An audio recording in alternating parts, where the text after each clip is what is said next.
Happy New Year, South Africa. Welcome to 2024 and welcome to your #1 youth current affairs show, Expressions, right here on SABC 1 and SABC Lihaye. This is still your favorite show, meant for you as a young person. Of course, Jimlo Okalo Saka Lubisi Umadongoti, Diamanaye Uliema, Ukale Isut Tata. Lovely. Happy New Year, Kolosa. Happy. Yes, Tembi Babe Kukuhleke. Kosika Kulukosa Nachum South Africa, and of course I am your host, Tulia Mavumisa. Now it's exactly 5 p.m.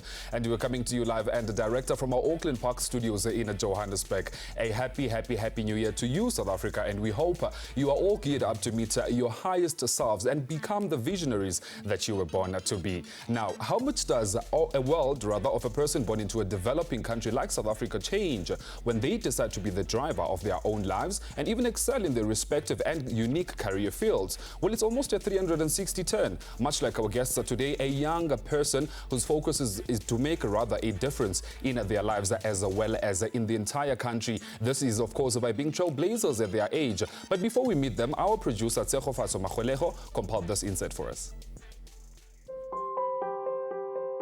When we are little, we are often asked the question, what do you want to be when you grow older? The answer is usually something like an astronaut, a firefighter, or a lawyer. Still, when it is time to make that decision, it can be extremely stressful and difficult for many. To help you make the right choice, here are 6 steps to follow. Number 1, discover what you're good at. Number 2, identify your personality traits. Number 3, determine what you want out of a career. Number 4, talk to industry experts. Number 5, research the job market. Number 6, discover your core values. And you should be well on your way to succeeding.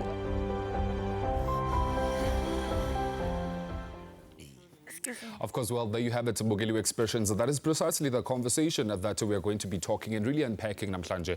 And that, of course, helped me to just that. I have an amazing guest joining me in studio Namhlanje. First up is Pelnse, who is an attorney awaiting admission, BCom Law, BCom Honors, LLB, a certificate in project management graduate. Those are all her accolades. And also Dibakato Mokwena, who is a PhD candidate, police officer, and also an author, I presume. Okay. Yes. And also, lastly, joining us is Unozizwe Elizabeth Sampu, who is the founder of Reach Out and a non-governmental organization. It is Nozizwe, that one that assists Abantu with, people that are needy, I assume. So those are the guests that are joining me Namhlanje on the show. I mean, like I said, there's many accolades. Thanks for joining us, guys, and welcome to the show. Thank you for having us. Let me start with you, Pearl. So you are awaiting admission. Yes. I'm interested to find out, you were there for how long? So just a long story short, in terms of just being an admitted attorney, I started off with my BCom Law. That's when I was very unsure of where I wanted to head to. And then I did an LLB after that. After my LLB, I had to do 2 years of articles, which had just come out of doing. I wrote 3 board exams. I'm left with 1, and then I can be an admitted attorney after my application. So you still have another test awaiting? Yes, in March. And are you looking forward to that one? That says it all. And then, Dimakato, you are a PhD candidate. Walk us through that. Yeah. So currently I've got a total of 5 qualifications in literature, journalism, and also another. So you were supposed to actually be sitting this up. No, I would rather you sit there and you interview me. Yeah. So, but with regards to my PhD studies, it's a PhD that I'm going to be doing. I'm going to register for the first time this year with the University of South Africa. It's in media studies. I'm going to be looking at the representation and portrayal of LGBTQI+ people on South African mainstream news media. So I've had a number of discussions with my prospective supervisor. He's very confident about my topic, and he says that I've got nothing to worry about, and I'm looking forward to starting this journey this year. All the very best to that. Then, Nozizwe, you are on a different pedestal here. So you are in civil society, you run a non-governmental organization. Why decide to go that route? I think it runs from the family.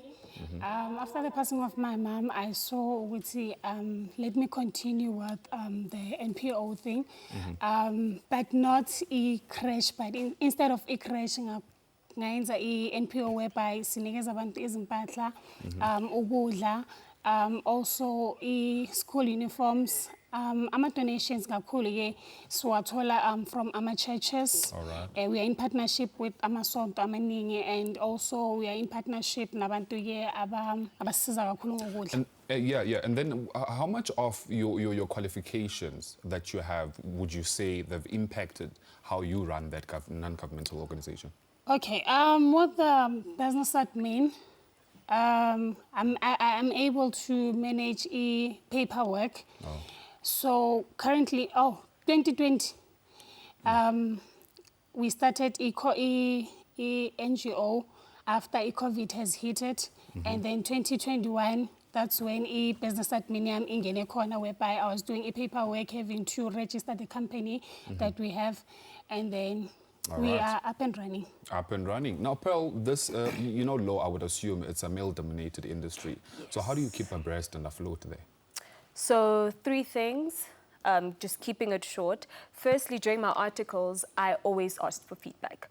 I call it constructive feedback and not criticism, because you're there to learn. So I did that, always asked feedback. After tasks, after going to court, I would always make sure that, hey, have I improved from the last time? Do I need to work on anything? And also welcome any positive feedback. So that's the first thing. The second is always trying to network and asking, especially females within the industry, how did you do it? How was your times? What can I improve on? So it's going back to asking for feedback. Yeah. Thirdly, always being on top of my game. Always on top of your game. Research, listen, education, in any perspective that I can increase something that's going to contribute to me growing in that space, I'll go for it. Fantastic. Yeah. Now, Dimakato, Abandabacha, most people, they would say that they are lost. They don't know what to do. So what sort of advice can you then factor in there in terms of what do you think actually is the main root problem that makes many young people across the spectrum not to know what they want to go? I think many of the challenges that we encounter, like especially back in the day when we were still in high school, is that we didn't have social media. But I think also, the lack of role models in communities that we come from, someone that I can see that's accessible in my community that I can talk to and have various discussions with. I think for me, that's very important, because I remember when I was growing up, going to high school in the early 2000s, I actually never had someone that I could actually approach and say, I want to study journalism. What do I need to know? How can I prepare myself?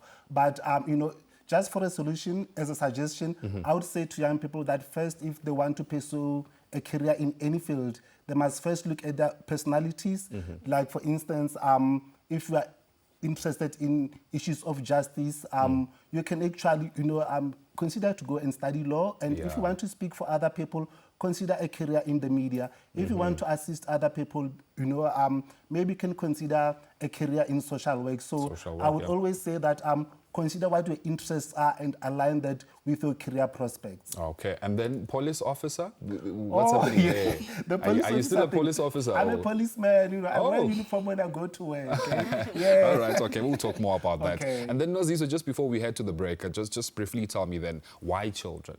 Is that something so dear to you? Yes, of course, because like I said, it runs in the family. Like my mom had my daycares, I too. So now I decided to let me help the community, especially with kids, because but it got us a mind. So if sessions by attend, I make sure we see in good health. I think And then Pearl, in the whole industry of law, what would you say is the highlight of it, and maybe even the low light of it? So the highlights is the various cases that you get to do, meet people. I know my highlight is the people that I met through my articles, especially my pro bono clients. Oh my goodness, they have my heart. The lows can be... Articles are very difficult. You get to meet certain people who with different personalities. So managing your mental health is also... It's also important. Yes. Sorry to catch you there. We quickly have to go, to a quick commercial ad break. But there you have it, Mbugile Expressions. Well, abandabane qualifications right here. And listen, after the break, you don't want to miss it. We'll continue with this conversation. Stay with us. This is Expressions.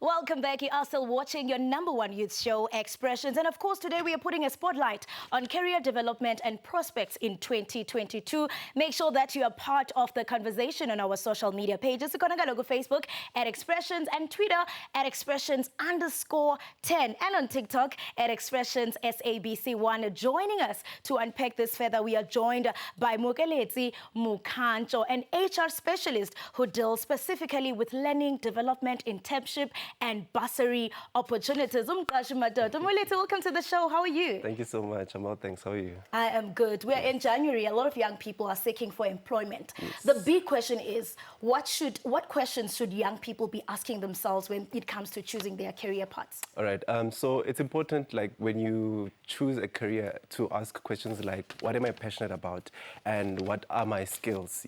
You can't go into a profession without being passionate about it. So you need to ask those important questions. By asking these questions, you are basically making space for your aspirations, your values, and it's important that you ask these questions. You speak about skills, and we know that, hard skills are still very much relevant in this South Africa that is developing. But we can't run away from the fact that now that we are in the 4IR, the fourth industrial revolution, where now we need critical thinkers, problem solvers.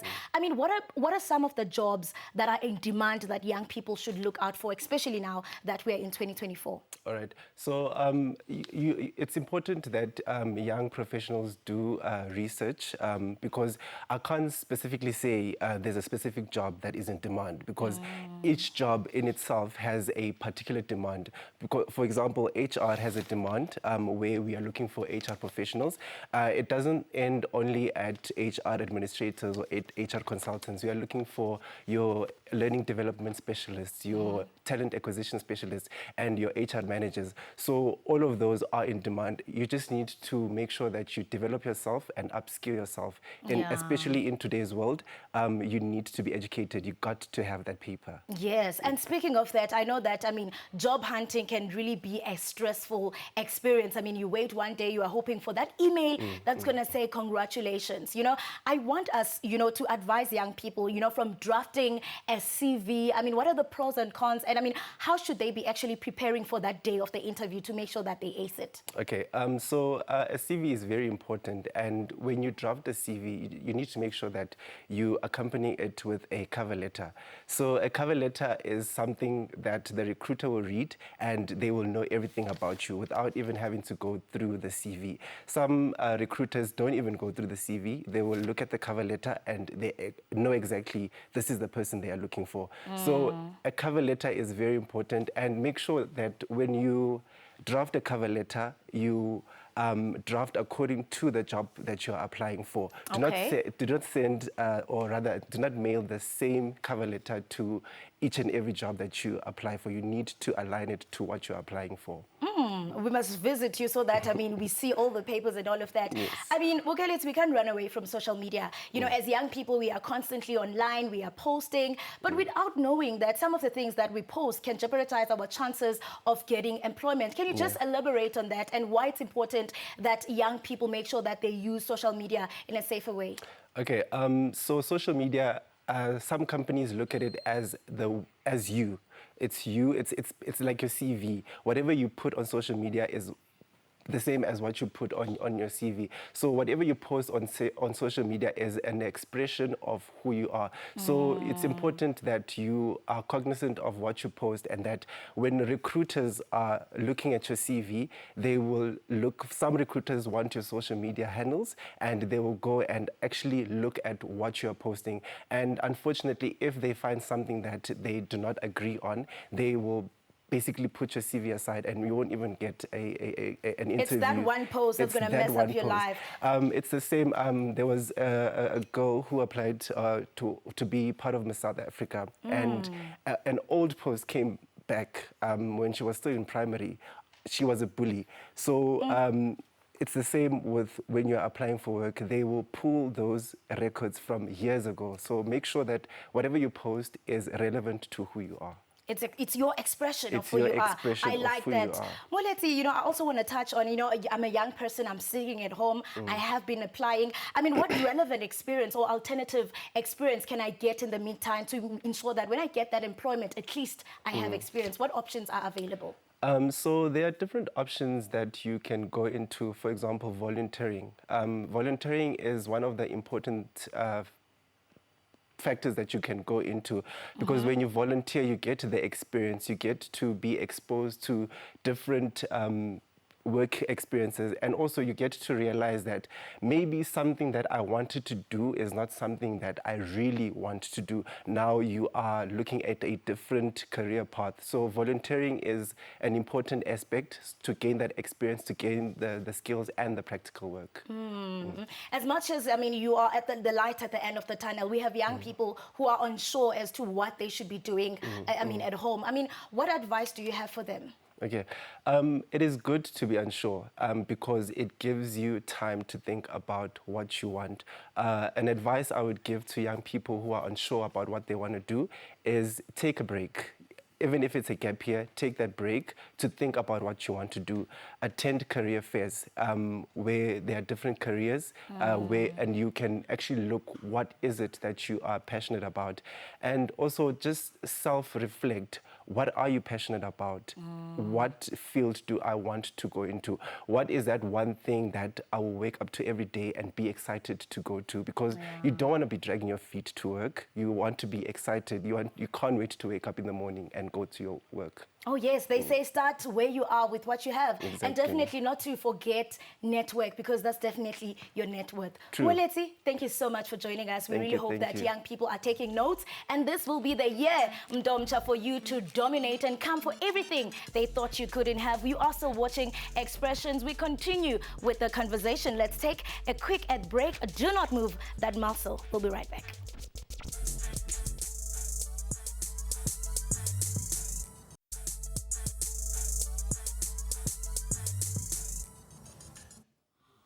Welcome back to Expressions right on SABC 1. Thanks so very much for staying with us as we continue to put the spotlight on career development and also prospects for 2024. Look, Mweletse was talking on the other side from an HR perspective. I'm wondering, within the law, is there money there? Yes, law is very broad. There's mining law, there are people who are practicing, there are non-practicing legal practitioners. So you can either be a judge. Law is very broad, and I think people think you want to be a lawyer, you're going to stand and you're going to speak to the judge. And that's all there is. No.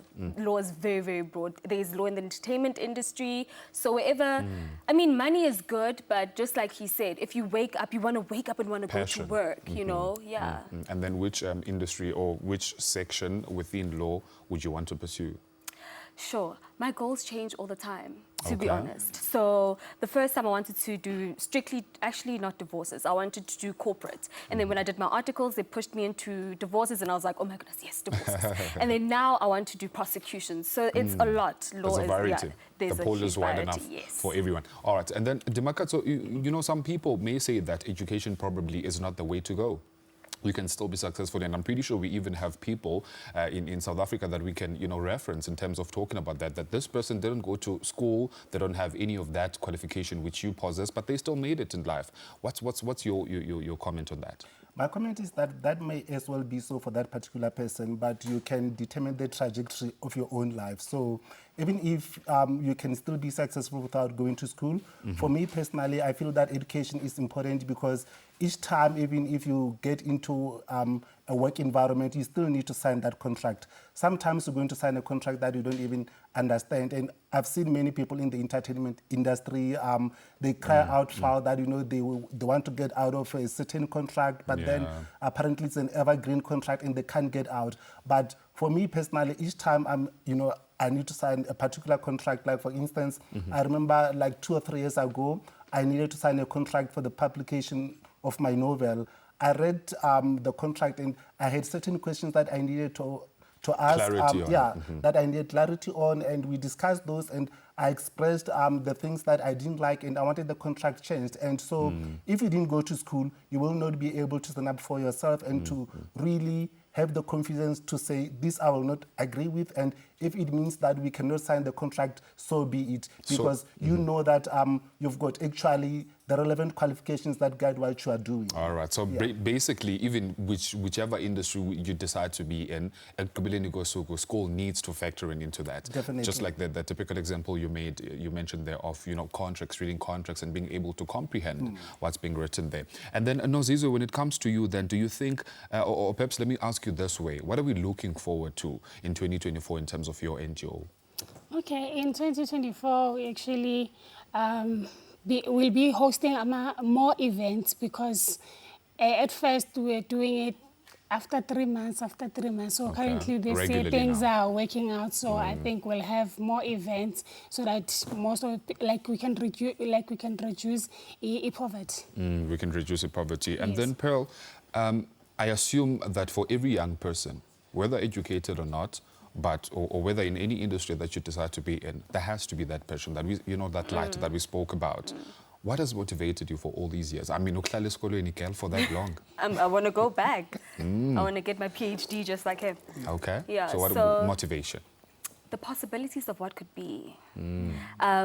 My biggest fear is not living up to my fullest potential. So that's what wakes me up each day, that, oh, there's a possibility that I can do this, be that. That's why I'm okay with goals changing, even if it means that it's the same goal, but now it's shifted from a short term to a long term. So, yeah. Absolutely. And then, Timakato, as we wrap it up, we spoke about law enforcement. I guess this would be then the perfect opportunity for you to give us your last remarks in terms of young people, because you have that authority, because now you come from law enforcement. So just words of encouragement to young people. Yes, I would like to say to young people out there that, firstly, as we already said, that they need to go to school. Over and above that, they need to know that whatever it is that they would like to do, no one must tell them that they can't do it, and that they are the master of their own destiny. Absolutely. Well, thank you very much, ladies, and to you, gents, for coming to the show, and all the very best for you guys in 2024. Well, there you have it, Mbugeli Expressions. That's all we have for you. I beg your pardon, Namhlanje Kolo. Yes, success, Kelly. I'm telling you, that's the one. Make sure, Mbugeli Mdomcha, you turn that passion to a paycheck. Remember, the sky is only the limit. Siyakshiyana ikaloku uri Thabile Khumalo esithi umjolo. Bye-bye.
Asibafundise wetali Bonisa wetali, awubeka umjolo uyabawisa, bella baningi umjolo uyabawisa.